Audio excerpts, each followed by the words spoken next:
Plus la voiture devient intelligente, plus l'être humain devient idiot, et nous allons en discuter dans cette vidéo. À tout de suite. Bonjour chers amis, soyez les bienvenus sur ma chaîne YouTube.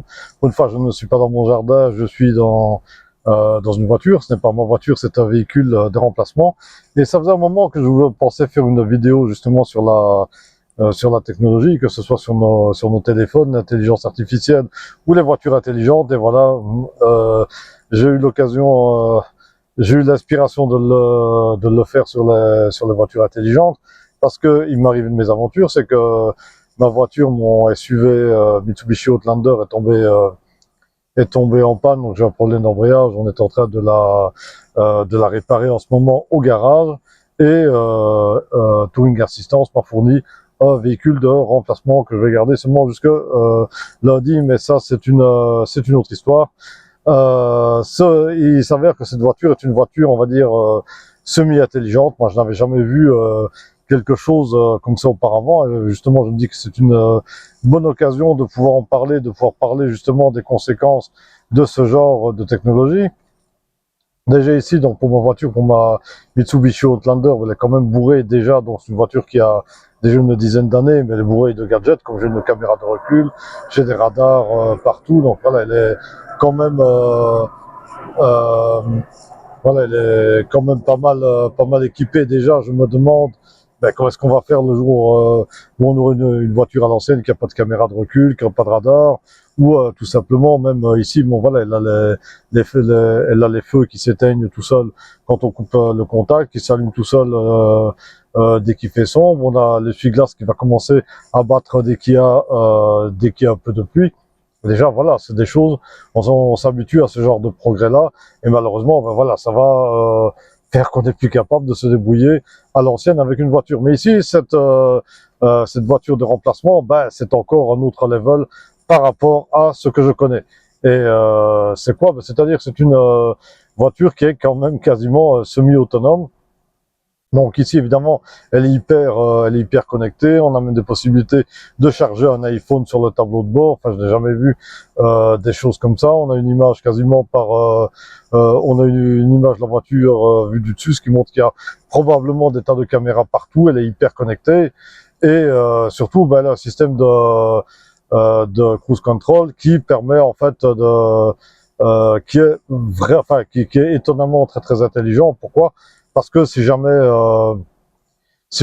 par exemple, je dévie d'une borne, ou que je ne mets pas mon clignotant pour changer de borne, la voiture refuse tout simplement de changer de borne. Elle refuse de m'obéir si je ne mets pas mon clignotant. Mais il y a encore plus fort à ça, c'est que si jamais par exemple, je mets mon cruise control sur 120 à l'heure sur autoroute. S'il y a des bouchons devant, elle va s'arrêter. Elle peut même s'arrêter complètement. Elle va anticiper pour tout le temps ou ralentir pour garder les distances de freinage. Moi, voilà, je n'avais jamais vu une technologie pareille. J'ai déjà entendu parler des voitures autonomes. Bon, celle-là n'est pas une voiture autonome, mais ça mène quand même à ça. Et je ne pense pas que comme voiture de location, que ce soit le haut de gamme en la matière. Je crois que j'aurai encore tout plein d'autres surprises. Quelle est ma réflexion par rapport à tout ça? Tout ce projet, est-ce qu'il n'est pas en train de nous rendre compte? Voilà, parce que tout simplement, on va dépendre à 100% de la voiture. Donc les gens auront moins de réflexes, ils seront beaucoup moins capables d'anticiper les obstacles, ils seront beaucoup moins capables de réagir en cas de bouchon, en cas d'accident. Voilà, donc c'est quand même compliqué. Je pense que c'est le progrès nous rend idiots. Regardez par exemple pour les GSM, plus personne ne sait lire une carte. Tout le monde va aller sur Google Maps, plus personne ne sait lire des cartes. On ne retient plus aucun numéro par cœur. Voilà, moi je connais toujours le numéro de téléphone de chez mes parents quand j'étais petit, et même du commerce de ma mère quand j'étais gamin. Mais je connais pas, par exemple, le numéro de téléphone de mes propres enfants. Pourquoi? Parce que tout est sur mon téléphone. Donc, je pense que quelque part, que ce progrès, on s'appuie dessus, et ça va nous rendre de plus en plus idiots. J'ai déjà fait une vidéo, il y a un moment, je voudrais bien la refaire sur le téléphone. Donc, évidemment, plus le temps va passer, plus on va devenir complètement dépendant de la technologie et incapable de se débrouiller. Alors, en plus, bon, ça, c'est un premier problème. Donc, psychologiquement, on va devenir de plus en plus idiot. Donc, plus la voiture devient intelligente, et plus nous allons devenir idiots, malheureusement. C'est une réalité. Comme le téléphone est devenu intelligent, nous devenons tous de plus en plus idiots. Puis en plus, il faut dire que ce high-tech-là, il n'est pas robuste, il est quand même très très fragile. On va vraiment devoir... il est plus possible de pouvoir bricoler sur sa maison, de la réparer. Non, ce sont des technologies qui sont quand même fragiles, qui ne sont pas robustes du tout. Et alors, ça peut quand même poser des tas de questions. C'est clair que ça peut nous faciliter la vie, mais imaginez si tout cela est interconnecté. Si donc déjà, en plus, maintenant, il est question de mettre des caméras et des systèmes intelligents dans les voitures pour détecter que vous soyez attentif au volant. Ce qui veut dire que, évidemment, si vous endormez ou un truc comme ça, que vous baissez le regard, là, votre voiture pourrait éventuellement décider de s'arrêter ou de ralentir. Et évidemment, si vous êtes sur votre téléphone, que vous regardez sur votre téléphone, c'est clair que là, la voiture va ralentir, etc., mettre une alarme, etc. Donc, d'un côté, ça peut être positif, ça peut augmenter la sécurité.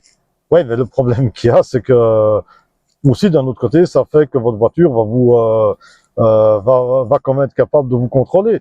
Donc, imaginez que, par exemple, que, surtout en plus si on a, comme il est prévu de le faire, une identité numérique et tout est centralisé, votre voiture ne va pas démarrer parce que vous avez oublié de payer telle ou telle amende de stationnement, ou voilà, en ces temps justement de crise avec ce qui s'est passé dans le Golfe et de crise pétrolière, voilà, votre ration de déplacement mensuel a été dépassée, votre empreinte carbone a été dépassée, votre voiture va refuser tout simplement de démarrer. Donc vous avez des systèmes qui peuvent être utilisés par bienveillance, mais qui peuvent évidemment servir pour le contrôle. On peut encore aller plus loin avec des systèmes à la chinoise. Ah, vous avez publié tel ou tel truc contre tel ou tel post sur les réseaux sociaux contre le gouvernement, donc vous n'avez plus le droit de démarrer votre voiture, votre crédit social est tombé, etc. Donc ça peut carrément nous rendre, ça peut devenir des outils de contrôle, et on peut devenir totalement esclave de la technologie. Puis alors, évidemment, comme c'est hyper connecté, on peut savoir partout où vous vous déplacez, tout ce que vous faites, etc. Donc voilà, donc la voiture, c'était un outil, un moyen de liberté dans le temps. C'est plus le cas du tout maintenant. Voilà, ça pourrait devenir carrément un moyen de contrôle et de vous rendre esclave. Donc malheureusement, c'est le genre de questions qu'on peut se poser concernant la technologie. Moi, en tout cas, franchement, je peux vous dire que tout ce qui est ultra moderne, connecté, etc., c'est bon. Peut-être que moi, je suis peut-être l'homme de Néandertal, l'homme de Néandertal. C'est comme ce que vous préférez, mais moi, franchement, tout ce high-tech là, franchement, moi, je suis toujours été partisan du low-tech. Je vais rester avec ma vieille voiture thermique d'il y a 10 ans. Déjà, je la trouve déjà même trop moderne pour moi. Alors, imaginez. Donc tout ça, franchement, ce n'est pas pour moi. Alors, quant à l'intelligence artificielle, il y a beaucoup de choses à en dire, mais ça, j'avais aussi prévu de faire une vidéo qui en serait séparée, de faire également des vidéos justement sur les applications du low-tech et pourquoi moi personnellement j'ai toujours été en faveur de ça. En tout cas, ce qu'il y a de certain, c'est qu'une voiture intelligente comme ça, c'est pas pour moi. Moi, je préfère que moi je reste malin, que je garde tous mes neurones et que ce n'est pas une voiture qui décide ce qui est bien pour moi. Moi, j'aime bien de rester en contrôle. Bon, je suis peut-être un fossile, je suis peut-être un homme à l'ancienne, mais voilà, c'est comme ça que ça se passe. Donc voilà, moi, ça m'intéresserait vraiment beaucoup d'avoir vos éventuelles réflexions sur le sujet, vos commentaires. Ça permettrait d'alimenter le débat. Comme d'habitude, je vais essayer d'en faire des shorts et je vais essayer d'en mettre aussi une partie de cette vidéo sur comment dire, donc sur Instagram également. Et voilà, je vous souhaite une très très bonne journée et à très bientôt. Bon week-end. Profitez-en, il fait bon. Voilà, c'est le week-end prolongé. Et n'hésitez pas à sortir dehors. Moi, je vais sortir de la voiture parce que je préfère quand même mon vélo. Il m'emmène où je veux et il n'est pas hyper connecté. Ah oui, un autre détail que j'allais complètement oublier avant de vous dire au revoir. Évidemment, tout ça, c'est hyper connecté. Donc, il y a des ondes Wi-Fi dedans, etc. Et je viens de voir des articles, mais je devrais quand même les lire, que finalement, les voitures électriques et tout ce qui est système connecté comme ça, c'est finalement comme si vous rouliez dans un micro-ondes. Et c'est pas très très bon pour la santé. Et tout ça, évidemment, ça nous envahit de plus en plus et l'impact sur la santé n'est pas monitoré. Quel beau plaisir, n'est-ce pas? Voilà, donc sur ce, je vais vous souhaiter une bonne fin de journée, un bon week-end. Maintenant, c'est définitif, je vous souhaite un bon week-end. À très bientôt, au revoir.